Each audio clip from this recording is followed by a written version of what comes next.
Bias in media texts. I will learn to identify bias in a news article as well as topic, purpose, and audience. Success criteria. I can select appropriate reading comprehension strategies, interpret media texts, identify bias in a media text, and describe the topic, purpose, and audience in the media text. Lesson. Before reading. Sports journalists are often criticized for biased, one-sided reporting. This often occurs because each journalist is responsible to cover an assigned team based on their geographical location. As a response, one-sided reporting often takes place in order to gain more readers. For example, a Toronto journalist working for the Toronto Star would cover the Toronto Maple Leafs because most Torontarians are Leafs fans. As a result, the journalist would represent the Toronto Maple Leafs and the players in a positive light in order to gain more readers. Fans do not like reading about how much their team sucks. Journalists are able to represent their team in a positive light using statistics, headlines, language, and many other types of bias. View the following bias headlines and answer the following questions in a discussion post. What team does the author support in each headline? How do you know? What specific words create positive or negative impressions? The link to the discussion post is here. The bias headlines are as followed. Nazem Kadri is the Maple Leafs' surprising shutdown star. Number 2, Crosby still king as McDavid arrives for first on-ice matchup. Number 3, soaring Canadiens open weekend as road favorites. Number 4, the Boston Globe, champions. Patriots win Super Bowl 20-17 on Vinatieri's last-second kick. During reading, read the following article. North America beats Finland. This is CBC Sports. It's a very short article. Highlight any information you think might be biased. As you're reading through this article, you want to highlight things that you find are biased. So you might look at the headline. Afterwards, you might look at the photo. You might look at the caption. And then you will obviously look at the body. You're going to pay special attention to statistics and language that's used in here to present a favorable or a negative light to one team over the other.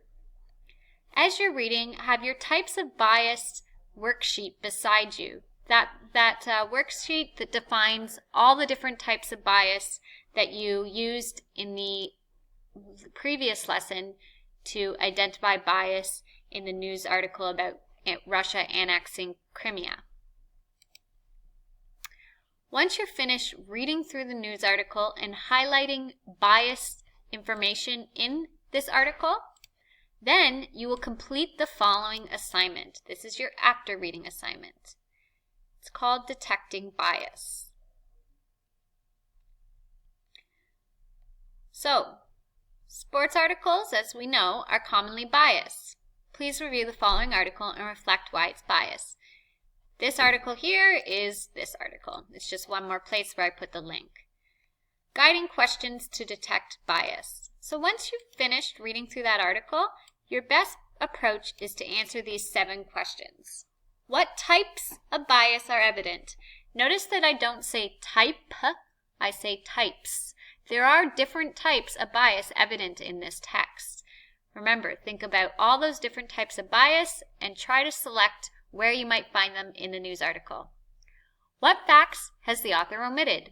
What additional information is necessary? What words create positive or negative impressions? What is the author's point of view? i.e., what team does the author support? Would this article have a different response in Finland? Does this article present alternate points of view? Remember, sports articles are blatantly biased, so there is a bias in this sports article. The author clearly supports one team over the other. It's up to you to decide which team the author supports and how he is biased. Once you're finished answering these questions that allow you to detect bias, then you will write a reflection on the above news story. So this is the above news story. You need to use the following structure while writing a reflection. You learned about writing a reflection in Unit 1. All reflections include a description, an interpretation, and an outcome. A good rule of thumb is to devote at least one paragraph to each section of your reflection. You also need to include an introduction and a conclusion in your reflection. Do not hand your reflection in if you just have a description. Do not hand your reflection in if you just have an interpretation or an outcome. You need all three components of a reflection in order for it to be assessed effectively. So your description, describe the news story. I've given you a criteria, 5 to 7 sentences to describe what this is talking about. You can use specific points from the news story to support your description. However, you just need to make sure it's 5 to 7 sentences long. Interpretation. This is where you're going to talk about how the story is biased. This is you analyzing. Provide me with the answers to a minimum of 3 of the above questions. You are writing them in paragraph form though. You are not writing your response to question 2, 3, and 4 in your interpretation section. You are having it flow as a paragraph. You are also going to describe the topic, purpose, and audience in the story, and then identify 2 types of bias in the article. If you use question number 1, what types of bias are evident, then you really only need to, you don't need to do this part, you only need to provide me with responses to 2 more of these questions here. When I say minimum, that is provincial standard, so that's a level 3 response. You're welcome to provide your response to more than 3 of these questions in your interpretation section. Outcome. What have you learned from this? This is your connection component to the reflection. How did it make you feel? Do you believe it is important to remain impartial as a reporter? You need to answer all of these questions in your, in your reflection. You also see here 7 to 10 sentences and 5 to 7 sentences. You are able to go over the 7 sentences, the 10 sentences, and the 7 sentences, but do not go under the minimum. Conclusion. Your reflection, or just one sentence that sums up your reflection.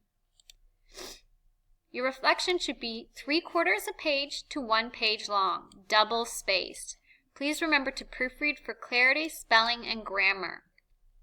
If it does not make sense, then you need to rewrite it. When you finish writing something, the best thing to do is to reread it and to highlight and to edit and to proofread and then submit. Never should you write something and then just submit it. That is a rough draft, and you need to go one step further and make a good draft. Here is the rubric that I'll be using to assess you with. As you can see, outcome, interpretation, and description are clearly highlighted on the rubric.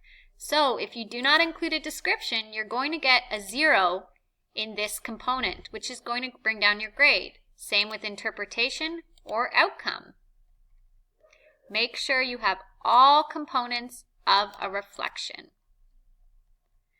That's all. Once you're finished writing your reflection, you can actually submit it using the following link. Also, just another little heads up about your reflection. Each component here, description, interpretation, and outcome, should be separated with a space or an indentation to show a new paragraph. This is important as it signals to the reader that the idea is changing. So once again, submit using the following link and be sure to pay close attention to due dates as they will keep you on track. Good luck!